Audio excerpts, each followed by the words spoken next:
Guys, मेरा नाम उत्कर्ष है। आज हम इस वीडियो में बात करेंगे कि केमिस्ट्री के अंदर 145 प्लस मार्क्स नीट 2026 के अंदर कैसे लाएं। मेरे खुद के नीट 2023 के अंदर 100 मार्क्स थे, नीट 2024 के अंदर 145 मार्क्स थे, नीट 2025 के अंदर OMR से अपने आने से पहले आंसर किया, आने से पहले 130 मार्क्स थे, उसके बाद 120 मार्क्स हैं। तो हम आज बात करेंगे कि 145 प्लस मार्क्स कैसे लाएँ। ठीक है, केमिस्ट्री के अंदर सबसे पहले बात करूँगा मैं फ़िज़िकल केमिस्ट्री की। तो फ़िज़िकल केमिस्ट्री की अप्रोच क्या रखनी है। सबसे पहले जो भी आपको टीचर पढ़ाएं, ऑनलाइन हो ऑफलाइन हो, सर हो मैम हो, जो भी पढ़ाएं आपको सबसे पहले आपको रिवाइज़ करना है उसी दिन। जैसे आज मान लो आपने पढ़ा मोल कॉन्सेप्ट के अंदर स्टोइक्योमेट्री, तो स्टोइक्योमेट्री के अंदर आपको पढ़ना है, जैसे जो भी क्वेश्चंस कराए सर ने मैम ने उनको रिवाइज़ करना है, प्रैक्टिस करनी है, उनको खुद के हाथों से लिखना है, सॉल्व करना है 2 से 3 बार। ठीक है, ये चीज़ करनी है आपको। फिर उसके बाद जो भी मॉड्यूल के क्वेश्चंस हैं, जो भी उस टॉपिक से रिलेटेड, वो करने हैं। ठीक है, ये चीज़ करनी है आपको। ठीक है, अब मान लो आपने जैसे थर्ड लेक्चर है आज, तो आपको फर्स्ट और सेकंड लेक्चर रिवाइज़ करना है, और थर्ड तो करना ही है। फोर्थ लेक्चर आपने लिया तो आपको फोर्थ से पहले पहले वो 3 लेक्चर रिवाइज़ करने हैं अपने कॉपी के अंदर जो लिखे हुए हैं वो चीज़, उसके बाद फोर्थ करना है। फिफ्थ है तो आपको पहले वो 4 जो लेक्चर हो चुके हैं उनके नोट्स रिवाइज़ करने हैं, फिर फिफ्थ लेक्चर के नोट्स रिवाइज़ करने हैं, ऐसा करना है। ठीक है, तो सबसे पहला स्टेप यही है कि जो भी टीचर पढ़ा रहा है उसको घर आके प्रैक्टिस करो, रफ कॉपी में 2 से 3 बार न्यूमेरिकल के प्रैक्टिस करो फिज़िकल केमिस्ट्री के अंदर। उसके बाद आप उनको है ना प्रैक्टिस कर लिया आपने, मॉड्यूल के क्वेश्चंस करो उससे रिलेटेड, फिर लास्ट में जाके उसकी PYQ करो। उसी दिन PYQ कर सको तो कर लो, अच्छी चीज़ है, नहीं तो लास्ट में तो आपको करना ही है। उस चैप्टर पूरा कंप्लीट हो जाए तब PYQ लगा सकते हो। नीट रीनीट जितने भी हो रखे हैं ना, सारे इन लगाने। तो पहला स्टेप ये हो चुका है। दूसरा स्टेप है ना यार, NCERT इन टेक्स्ट और NCERT की बैक एक्सरसाइज को नेगलेक्ट मत करो, हाथ की हाथ करना। ये चीज़ सोचते हैं ना अपन लास्ट में आएगी, लास्ट में हो जाती है, लेकिन वो उस बोलते हैं ना उस लेवल से नहीं हो पाती, उस कॉन्सेप्ट से कभी नहीं क्रिएट हो पाता कि लास्ट में करेंगे। अभी आपके पास टाइम है, आज 9 जून है, वीडियो अपलोड करते करते मेरे को 11 बज जाएंगे, अभी 9 जून है ना, तो आज कर लो, अभी बहुत टाइम है आपके पास, तो अभी आप कर सकते हो एकदम माइंड को खुला करके सोच के। तो और NCERT इंटेक्स के यार क्वेश्चंस भी बहुत अच्छे होते हैं, अगर आप करना चाहो ना मन से, तो ऐसे ऐसे क्वेश्चंस मिलेंगे जो आपने जैसे अच्छे क्वेश्चंस मिलेंगे इसमें। जैसे ये क्वेश्चन है, बहुत अच्छा लेवल का क्वेश्चन है ये, इसको सॉल्व करोगे, अच्छा क्वेश्चन है ये। ऐसे ये क्वेश्चन अपने इंटेक्स का है, 2019 के अंदर आ रखा है, नीट 23 मणिपुर के अंदर आ रखा है। 1.3 वाला क्वेश्चन है, ये भी बहुत अच्छा क्वेश्चन है।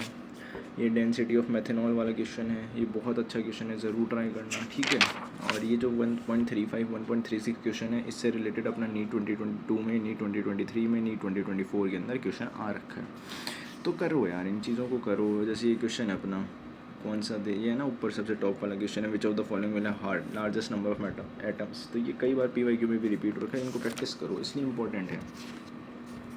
और ये बैक एक्सरसाइज इसलिए इंपॉर्टेंट है, ये देखो ये 2.42 वाला इसी कॉन्सेप्ट से रिलेटेड क्वेश्चन अपना नीट 2024 झज्जर में आया है। ठीक है, मैं क्या करता था, इसकी एक ट्रिक बताता हूँ, आप क्या करना है ना, जैसे मैं करता था वो बताता हूँ। मैं क्या करता था, इनके जैसे अपने जो भी चैप्टर्स हैं ना फिजिकल केमिस्ट्री की मानो, तो मैं उसके सॉल्यूशन की PDF साथ में डाउनलोड करके प्रिंट आउट करवा लेता था, तो फिर मैं करने बैठता था उसको। जैसे मेरे मोल कॉन्सेप्ट में 35 क्वेश्चन है इसके अंदर, तो मैं बंच बना लेता कि 10-10 क्वेश्चन, 15-15 क्वेश्चन मेरे को एक सिटिंग में करने। जितने क्वेश्चन हुए ठीक है, जितने नहीं हुए उसका मैं आंसर देखूंगा, उसको सीखूंगा कि क्या कॉन्सेप्ट लग रहा है, कहाँ मैं गलती करूँ, तो इससे आपका टाइम यूज़ होगा इफेक्टिवली। अब मान लो आप खुद से करने बैठोगे तो आपको लगेगा यार आधे में अप्रोच नहीं आ रही, आधे में ये नहीं हो रहा, तो आपके सामने आंसर भी होंगे ना, तो आप उससे अपने अप्रोच बिल्ड कर पाओगे खुद से। इसको बोलते हैं अपन सॉल्व्ड एग्जाम्पल मेथड। ये आशीष अरोड़ा सर ने भी अपनी वीडियोज़ में बताया। अगर आपको आइडिया ही नहीं लग रहा है ना कुछ भी, तो आप एक बार देखो, उसका आंसर देखो, सॉल्यूशन देखो कि कैसे हो रहा है, तो धीरे धीरे आपकी अप्रोच बिल्ड होगी। 3-4 क्वेश्चन में देखोगे आप, तो आप 5वां क्वेश्चन अपने आप समझ आ जाएगा। समझ रहे हो, तो ये चीज़ है। तो फिज़िकल केमिस्ट्री में दूसरी चीज़ ये हो गई। NCERT का पहली चीज़ ये क्या है, आपने टीचर के नोट्स पढ़े, उसके बाद मॉड्यूल के क्वेश्चन करे, PYQ नीट के सारे, नीट सारे। कौन सी बुक से करने हैं, आप MTG की फिंगर टिप्स ले सकते हो, जैसा पब्लिकेशंस की आती है एररलेस टाइप, वो ले सकते हो। PW की आती है PYQ टाइप वाली, वो ले सकते हो। मैं प्रेफर जो करता हूँ ना, मैं MTG करता हूँ, क्योंकि मैंने MTG से करे, मुझे अच्छी लगती है वो। सीधी बात है, कोई प्रमोशन नहीं है। ठीक है। दूसरी चीज़ आपको करनी है एनसीईआरटी के, मैंने बताया इंटेक्स क्वेश्चन, एनसीईआरटी की बैक एक्सरसाइज की क्वेश्चन, एनसीईआरटी एग्जाम्पलर, जो कि मैंने नहीं करी थी, शायद वो मेरी गलती थी, बट आपको करनी है ज़रूर, क्योंकि अगले साल कुछ कह नहीं सकते। तो ये 2 चीज़ हो गई। तीसरी चीज़ क्या है ना, अब आपको एनसीईआरटी पढ़नी है। यार बोलोगे एनसीईआरटी कैसे पढ़ें, मतलब पढ़ते तो सब हम, फिजिकल की कैसे पढ़ें? तो फिजिकल में ऐसा नहीं है आपको लाइन टू लाइन याद करनी है, बस ये छोटी छोटी चीज़ें हैं ना यार, इनको ध्यान दो। अब ये क्वेश्चन आज तक आया नहीं है कि कौन से ड्रग्स जो होते हैं इफेक्टिव होते हैं कैंसर थेरेपी में। बाई चांस अगले साल आ गया तो एजेडिटी होती है, वह एड्स पेशेंट में काम आती है। आज तक क्वेश्चन नहीं आया, बट आ गया, तो इन चीज़ों को थोड़ा थोड़ा ध्यान दो, ठीक है। अब जैसे ये क्वेश्चन है, क्या आप इमेजिन कर सकते हो ये क्वेश्चन नीट में सॉरी कभी किसी भी जेई में आया होगा, किसी में, ये जेई के अंदर आ रखा है, ये जो लास्ट दे रखा है ना, unit of luminous intensity candela. अब इसमें क्वेश्चन दे रखा है ये पूरा, इसमें पूछा इन्होंने कि फ्रीक्वेंसी की रेंज क्या होती है, रेंज पूछ ली, और इसकी बोलते हैं रेडिएट इंटेंसिटी कितनी होती है। देखो ये क्वेश्चन मैं बताऊँ, भरोसा नहीं हो रहा तो ये देखो, सेकंड क्वेश्चन है कैंडेला, ये सारी सेम चीज़ें, रेंज पूछ ली, इसका आंसर 540 है, 540 इंटू 10⁻12 हर्ट्ज़, कितनी रेडियन होती है, तो ये 1/683 होती है, ठीक है। ये सारी सेम चीज़ है। तो ये कहना चाह रहा हूँ मैं कि इनको एक बार इतना पढ़ लो कि ये चीज़ें आ जाएँ। अब ये क्वेश्चन नीट में आ गया तो गेम चेंजिंग क्वेश्चन हो जाएगा, इसलिए फिजिकल की एनसीईआरटी इंपॉर्टेंट है। अब यही क्वेश्चन देखो नीट 2023 के अंदर आया है, ठीक है ना। ये क्वेश्चन आ सकता है कि एलिमेंट हीलियम है, was discovered in the sun by spectroscopic method, कौन सा एलिमेंट हुआ था। इसके ऊपर की लाइन दे रखी है रुबिडियम सीजियम वाली, ये भी इंपॉर्टेंट है।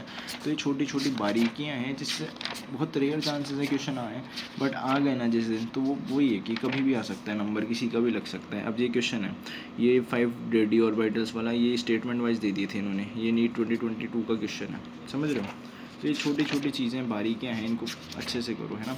तो फिजिकल के लिए मैं एक बार वापस आपको बता देता हूँ। सबसे पहले आपको टीचर के नोट्स पढ़ने हैं, और आपको इस मेथड से पढ़ने। दूसरे दिन अगर आप लेक्चर मतलब नोट्स पढ़ रहे हो तो पहले दिन का रिवाइज़ करो, तीसरे दिन पढ़ रहे हो तो पहले 2 दिनों का रिवाइज़ करो। इस तरीके से मॉड्यूल के क्वेश्चन करने हैं, PYQs पूरे करने नीट के पहले फर्स्ट स्टेप में। दूसरे में क्या करना है, आपको एनसीईआरटी के इंटेक्स बैक एक्सरसाइज पूरी करनी है, एग्जाम्पलर करना है।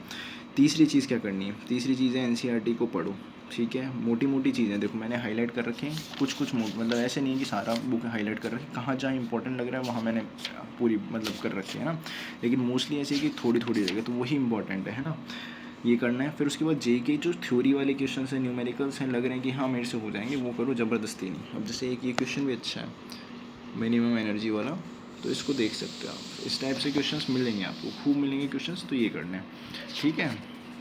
अब बात करते हैं इनऑर्गेनिक केमिस्ट्री पे। इनऑर्गेनिक में देखो यार, सीधी बात ये है, पहले मान लो आज आपने पढ़ा आयनाइजेशन एंथैल्पी का टॉपिक पढ़ा, पहले अपने टीचर ने पढ़ाया, आपने टीचर के नोट्स देखे, समझा हाँ ये है। फिर आपको जाना है एनसीईआरटी पे कि हाँ एनसीईआरटी क्या लिख रही है आयनाइजेशन एंथैल्पी के बारे में।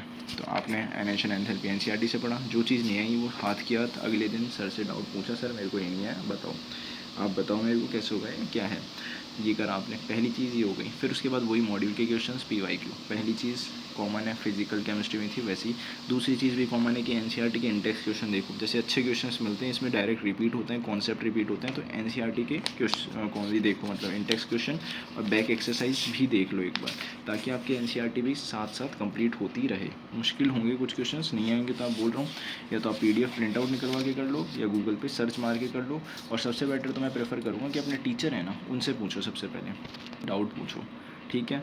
तीसरी चीज़ क्या है ना, इसके अंदर अपनी एनसीईआरटी, मैंने क्या बताया था, फिजिकल केमिस्ट्री में थर्ड स्टेप में एनसीईआरटी पढ़नी है, बट अपन इसमें फर्स्ट स्टेप में पढ़ चुके हैं। तो आपको एनसीईआरटी है ना, सिर्फ आप हाथ की हाथ पढ़ रहे हो तो आप अब क्या जल्दी पढ़ पाओगे। पहले मान लो आपको एक आयनाइजेशन एंथैल्पी में आपको 1.5 घंटा लग रहा है, लास्ट में आते आते आपको पूरे चैप्टर में 1.5 घंटा लगेगा, तो लास्ट में आप एनसीईआरटी को रिव्यू कर लोगे फटाफट, ये चीज़ हो जाएगी आपकी।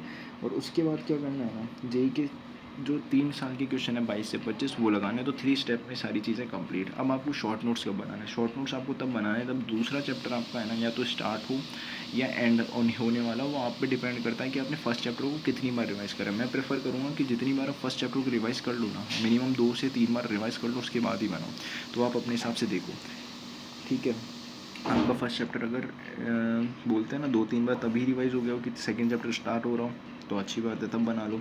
अगर आपको लग रहा है कि अभी इतना रिवीजन नहीं है तो लास्ट में बना लो, सेकंड चैप्टर खत्म हो, उससे ज़्यादा डिले मत करना, नहीं तो वो बैकलॉग ही बनेगा। अब पता है एनसीईआरटी क्यों इंपॉर्टेंट है। कई लोग बोलते हैं कि हमारे टीचर के नोट्स सफिशिएंट है, उसमें से ही क्वेश्चन आते हैं इनऑर्गेनिक है। मैं नहीं कहता, क्योंकि इसके अंदर ऐसी ऐसी चीज़ें जो टीचर नहीं लिखवाएगा। क्यों लिखवाएगा भाई, वैसे बच्चों वाली चीज़ें तो छोटी चीज़ें जो नेगलेक्ट करती जाती है। जैसे ये देख, पीरियोडिक लॉ रिवील इंपॉर्टेंट, ये तो ठीक है। 94 नेचुरल अकरिंग एलिमेंट्स है। Neptunium, plutonium like actinium, protactinium are also found in pitchblende and ore of. What is pitchblende question आ जाएगा। ओर ऑफ यूरेनियम होती है, किसके अंदर होती हैं, ये चीज़ें याद रखनी है। अब ऐसे एक क्वेश्चन और है, ये क्वेश्चन देखो यार अपना।